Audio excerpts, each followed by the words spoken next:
അസ്സലാമു അലൈക്കും വറഹ്മത്തുള്ളാഹി. ബിസ്മില്ലാഹ്, അൽഹംദുലില്ലാഹ്, വസ്സലാത്തു വസ്സലാമു അലാ റസൂലില്ലാഹ് വഅലാ ആലിഹി വസഹ്ബിഹി അജ്മഈൻ, അമാ ബഅദ്. ബഹുമാന്യരായ വിശിഷ്ട വ്യക്തിത്വങ്ങളെ, സ്നേഹം നിറഞ്ഞ സഹോദരങ്ങളെ, സുഹൃത്തുക്കളെ, സഹോദരികളെ, കേരള നദുവത്തുൽ മുജാഹിദീൻ ഡിസംബർ 27 മുതൽ 30 അടങ്ങുന്ന തീയതികളിൽ കോഴിക്കോട് സലഫി നഗറിൽ സംഘടിപ്പിക്കുന്ന നവോത്ഥാനത്തിൻ്റെ ഒരു നൂറ്റാണ്ട് എന്ന പ്രോജ്വലമായ പ്രമേയത്തെ ആസ്പദമാക്കിയുള്ള ചർച്ചയാണ് ഇവിടെ നടന്നുകൊണ്ടിരിക്കുന്നത്. തൊട്ട് മുമ്പ് ഡോക്ടർ എ അബ്ദുൽ മജീദ് സ്വലാഹി പറഞ്ഞു നിർത്തിയതിൻ്റെ തുടർച്ചയെന്നോണം ചില കാര്യങ്ങൾ നിങ്ങളുടെ ശ്രദ്ധയിൽപ്പെടുത്താൻ താൽപ്പര്യപ്പെടുകയാണ്. നമുക്കറിയാം, ലോകത്തിൻ്റെ വിവിധ ഭാഗങ്ങളിൽ മുസ്ലിങ്ങൾ അധിവസിക്കുന്നുണ്ട്. ഇസ്ലാമിൻ്റെതായ ആചാരങ്ങളും അനുഷ്ഠാനങ്ങളും പ്രവർത്തനങ്ങളും പ്രവർത്തികളുമെല്ലാം ചെയ്തുകൊണ്ട് മാനവിക സമൂഹത്തിൻ്റെ ഇസ്ലാമിക പ്രചാരണമായി പ്രബോധകരും ദായിമാരും ലോകമെമ്പാടും ഓടി നടക്കുന്നതും നമുക്കറിയാം. എന്നാൽ അവരെ ഉന്മൂലനം ചെയ്യാനും ഉച്ചാടനം ചെയ്യാനും നിരാകരിക്കാനും തള്ളിക്കളയാനുമുള്ള ഹീനമായ ശ്രമങ്ങളും എമ്പാടും നടമാടിക്കൊണ്ടിരിക്കുന്നുണ്ട്. The Pew forum on religion public ലൈഫിന്റെ റിപ്പോർട്ട് പ്രകാരം ലോകത്ത് ഏകദേശം 157 കോടിയിലധികം മുസ്ലിങ്ങൾ അധിവസിക്കുന്നുണ്ട് എന്നതാണ്. ഇത്രത്തോളം മുസ്ലിങ്ങൾ ലോകത്തിന്റെ വിവിധ ഭാഗങ്ങളിൽ അധിവസിക്കുന്നുണ്ട് എങ്കിൽ ഇസ്ലാമിലേക്ക് ഇന്നും ആളുകൾ കടന്നു വന്നുകൊണ്ടിരിക്കുകയാണ്. ഇസ്ലാമിനെ കുറിച്ച് അറിയാനും പഠിക്കാനും അന്വേഷിക്കാനും ഉൾക്കൊള്ളാനും ഗ്രഹിക്കാനുമായി ഒരുപാട് ആളുകൾ ഇന്നും ഇസ്ലാമിലേക്ക് കടന്നു വന്നുകൊണ്ടിരിക്കുന്ന സാഹചര്യങ്ങളും സ്ഥിതിവിശേഷങ്ങളുമാണ് ഉളവായിക്കൊണ്ടിരിക്കുന്നത്. ആയതിനാൽ തന്നെയും ഇസ്ലാമിനെ പരിചയപ്പെടുത്തുക എന്നത് ഓരോ മുസ്ലിമിന്റെയും ബാധ്യതയാണ്. ലോകത്തെ എക്കാലഘട്ടങ്ങളിലും മുജദ്ദിദുകൾ കടന്നു വന്നിട്ടുണ്ട്.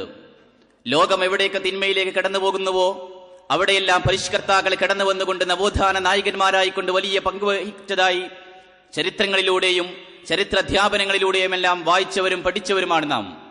നമുക്കറിയാമല്ലോ, ലോകത്തെ ഏതൊക്കെ തരത്തിലുള്ള തിന്മകൾ കടന്നു വന്നുവോ ആ സമയങ്ങളിലെല്ലാം തിന്മയെ ഉന്മൂലനം ചെയ്യാനും ഉച്ചാടനം ചെയ്യാനും അന്ധവിശ്വാസങ്ങൾക്കെതിരെയും അനാചാരങ്ങൾക്കെതിരെയും അത്യാചാരങ്ങൾക്കെതിരെയും ശക്തമായി പടപൊരുതിയ എത്രയോ നവോത്ഥാന നായകന്മാരുടെ ചരിത്രങ്ങൾ നമുക്കറിയാം.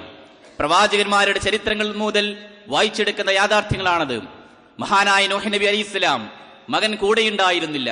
ലൂത്ത് നബി അലൈഹിസ്സലാം ഭാര്യയും മകനും കൂടെയുണ്ടായിരുന്നില്ല. മൂസാ നബി അലൈഹിസ്സലാമിന്റെ ചരിത്രം നമുക്കറിയാം. ഫിർഔനിന്റെ കൊട്ടാരത്തിലേക്കും രമ്യഹർമ്മങ്ങളിലേക്കും മണിമേടകളിലേക്കും സോപാനങ്ങളിലേക്ക് കടന്നു ചെന്നുകൊണ്ട് ലാ ഇലാഹ ഇല്ലല്ലാഹയുടെ പ്രോജ്വലമായ സന്ദേശം പഠിപ്പിച്ചു കൊടുത്ത ചരിത്രം നമ്മൾ വായിച്ചവരാണ്. എന്തിനേറെ, ഇബ്രാഹിം നബി അലൈഹിസ്സലാം കത്തിജ്വലിക്കുന്ന തീജ്വാലകളെ മുന്നിൽ സാക്ഷി നിർത്തിയിട്ട് ഈ ലാ ഇലാഹ ഇല്ലല്ലാഹയുമായി കടന്നുപോയ ചരിത്രവും നമുക്കറിയാം. അങ്ങനെ ചരിത്രത്തിന്റെ ഓരോ ദിക്കുകളിലൂടെ പ്രവാചകന്മാരുടെ നവോത്ഥാന ചരിത്രങ്ങൾ നമ്മൾ വായിച്ചവരും കേട്ടവരുമാണ്. അവരെല്ലാം നിർവഹിച്ച ഏറ്റവും മഹത്തായ സന്ദേശം അഫ്ളലു മാ ഖുൽതു അന്നബിയ്യൂന മിൻ ഖബ്ലി ഖൗലു ലാ ഇലാഹ ഇല്ലല്ലാഹ്, ഞാനും എനിക്ക് മുമ്പ് കഴിഞ്ഞുപോയ പ്രവാചകന്മാരും ലോകത്തോട് പറഞ്ഞ വാക്കുകളിൽ വെച്ച് ഏറ്റവും വിശിഷ്ടമായ വചനം അല്ലാഹു അല്ലാതെ ആരാധനയ്ക്ക് അർഹനായിക്കൊണ്ട് മറ്റാരുമില്ല എന്ന സന്ദേശമാകുന്നു. അതാരാണ് പറയുന്നത്?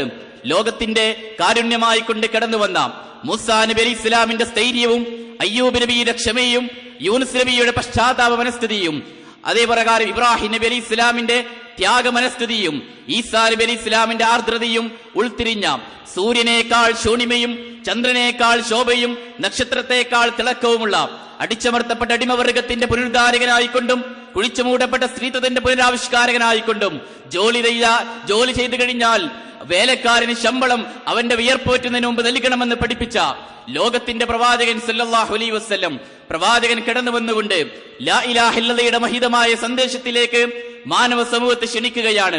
പ്രവാചകന് കല്ലേറുകളും ബഹിഷ്കരണങ്ങളും താണ്ഡവങ്ങളും പ്രയാസങ്ങളും ദുരിതങ്ങളും സങ്കീർണതകളും ഏൽക്കേണ്ടി വന്നു. സഹിച്ചും ക്ഷമിച്ചും പൊറുത്തും പ്രവാചകൻ നിലകൊള്ളുകയാണ്. പ്രവാചകന്റെ ജീവിതത്തിന്റെ ഓരോ മേഖലകൾ പരിശോധിക്കുമ്പോൾ നമുക്കറിയാം, ശഅബ് അബി ത്വാലിബിൽ 3 വർഷക്കാലം പട്ടിണിയും പരിവട്ടവുമായി ജീവിച്ചിരുന്ന നാളുകൾ പ്രവാചകന്റെ ജീവിതത്തിൽ തന്നെ ത്വായിഫിൽ പ്രവാചകൻ അനുഭവിക്കേണ്ടി വന്ന പീഡനങ്ങൾ, ഉഹദിൽ അനുഭവിക്കേണ്ടി വന്ന പീഡനങ്ങൾ, പ്രവാചകൻ നടക്കുന്ന വഴികളിൽ മുഴുവനും കല്ലുകളും മുള്ളുകളും ദുർഘടങ്ങളും സൃഷ്ടിക്കുകയും പ്രവാചകനെ ഉച്ചാരണം ചെയ്യാനായിക്കൊണ്ട്, പ്രവാചകനെ നശിപ്പിക്കാനായിക്കൊണ്ട്, ആദർശത്തെ തകർക്കാൻ വേണ്ടിക്കൊണ്ട് അക്കാലഘട്ടങ്ങളിൽ തന്നെ ഹീനമായ ശ്രമങ്ങൾ